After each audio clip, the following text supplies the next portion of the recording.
So I mentioned you're going to be using this design as a jumping off point or a starting point for what we're going to for the next thing for what we're going to do today. So what I'm going to ask you guys to do is, using a new piece of printer paper, you're going to choose two shapes within this design to use for the next for the next thing.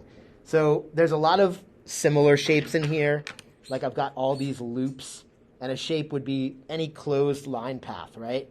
So any of these like loopy closed lines here would be shapes. But I'm going to try to look for something a little bit more interesting. So I'd probably go with this one, and then I need one more. I guess these are kind of interesting too because they're kind of pointy. So I'm going to go with those two.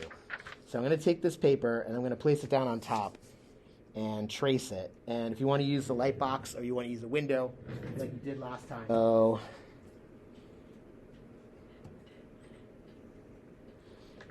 I'm going to trace out, try to trace out without it moving too much.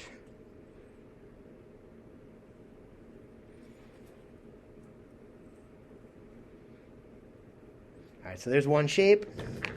And then I think this other one here, I'll use this one. So there are my two shapes. So now I selected two shapes from my cursive design. So it's kind of keeping in the spirit of what I was talking about a few classes ago, where sometimes some random marks or random lines or shapes can help you generate ideas or imagery. So you don't always have to have like a preconceived idea.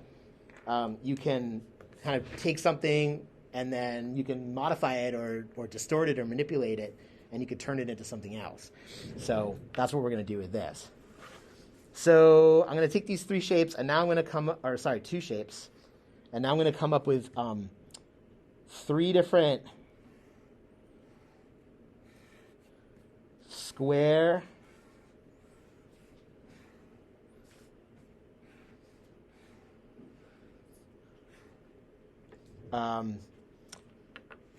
square-shaped, we'll call them designs because that's really what they are. And so I'm going to do three different versions, and I'm going to use these two shapes repeatedly within each one of the design. I'll show you what I mean. And again, you should do this in pencil. I'm just doing it in marker so that you can see. But, definitely do it in pencil. So what I'm looking for, or what you should be looking for, is some kind of pattern and repetition with the shapes. And for it to count as a pattern, you need to repeat it at least 3 times, each shape.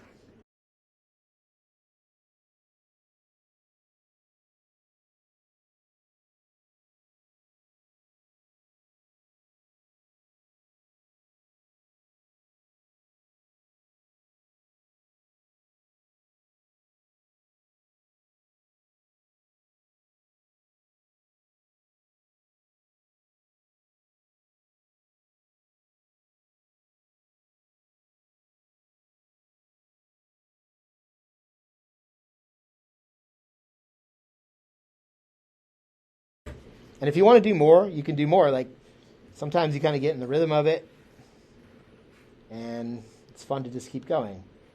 I could do a variation on this one.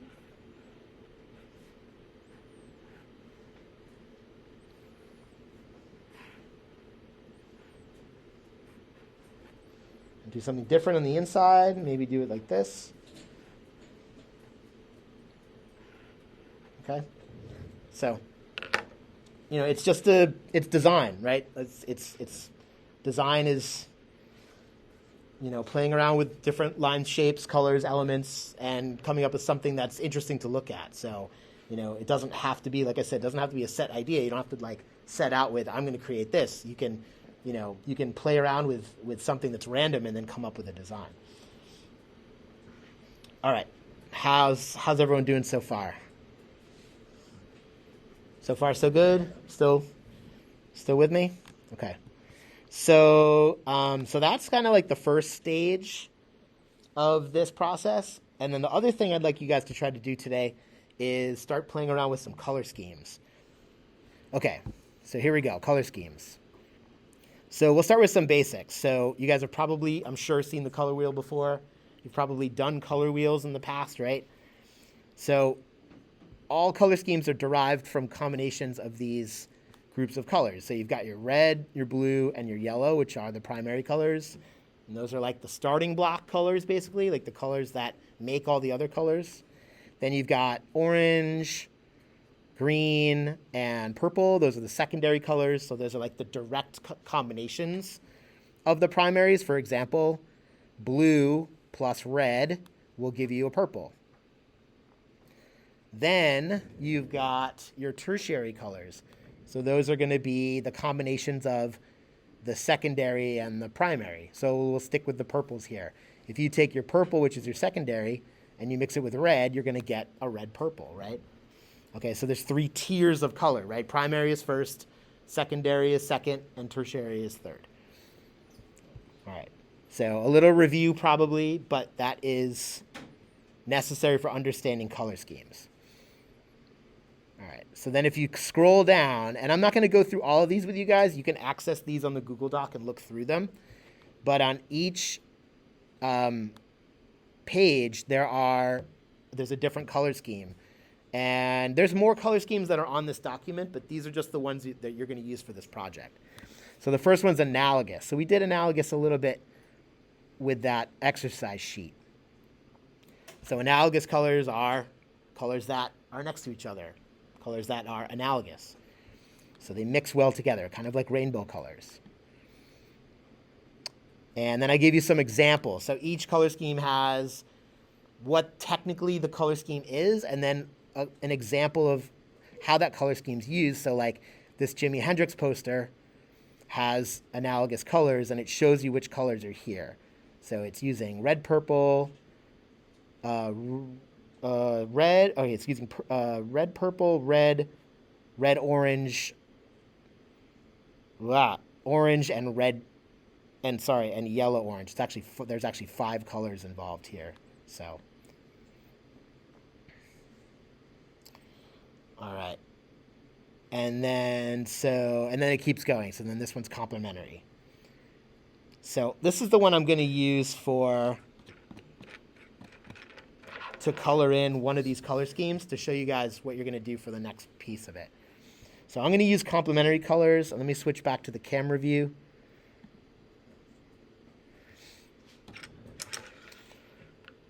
So I've got a bluish green, and orange, and those are going to be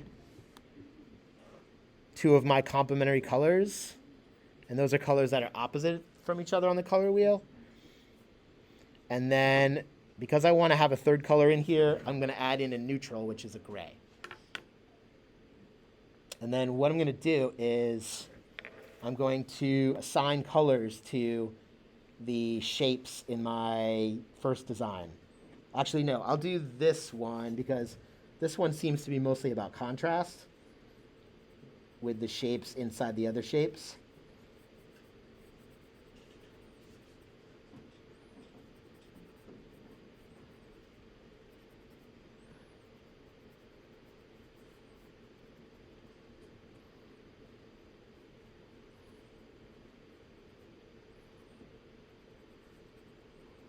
All right.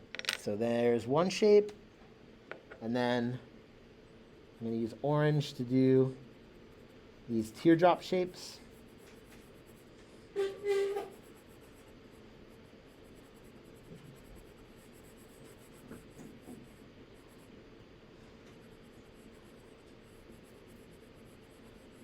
I'll just do one, so you guys aren't sitting here watching me color. And then because complementary colors are usually 2 colors from the color wheel, I'm going to then add in, I grabbed a kind of a warm gray. I'm going to use this warm gray as a third color, and I'm going to include that in the background. All right, complementary colors it's the only color scheme that only has 2 colors. All the other color schemes on the sheet have at least 3.